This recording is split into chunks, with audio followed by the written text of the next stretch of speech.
in the early days, everybody in the first half of the 20th century went to public school.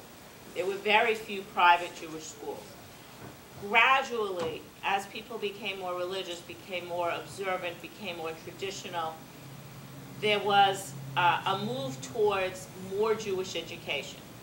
Initially, especially for the Syrian community, only boys went to Talmud Torah. Girls did not get it. I did not go to a Talmud Torah. I did not get a Jewish education. It was considered less important for girls than it was for boys. But every boy went after school. They went to school 5 days a week, Monday through Thursday, and then on Sunday, they had to go to Talmud Torah. And it wasn't separated by grade. There were huge rooms with rows and rows of tables, and everybody stayed in the same room and learned in that environment. And there were hundreds of children that went every day after school. Gradually, Isaac Shalom, who was a very big patriarch in the community, said it was time for us to move towards having yeshivas. And in what was the Magen David Yeshiva it was originally built as a community center. And he gradually took over one room after another with classes for children.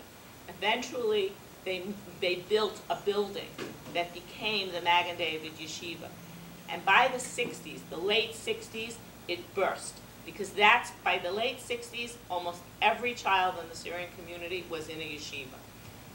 That hadn't been the way I grew up, but that's how the educational system and the move towards going to Jewish schools began. Can I just say something to that? The Magen David Yeshiva actually started in 1930, or 27, 28. It was the building right next door to the Magen David Synagogue.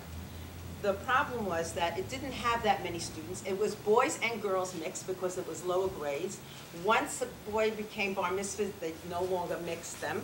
But the after-school program was for bar mitzvahs, and a lot of people did not stay once they hit their bar mitzvah. They didn't continue on.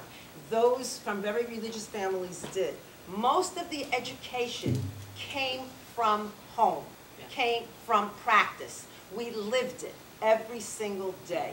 We went to grandma's house. We had lunch every Saturday together, and it was the routine. We knew it by heart. I knew the prayers by heart. Nobody taught them to me. I heard them, I repeated them. That's how we lived.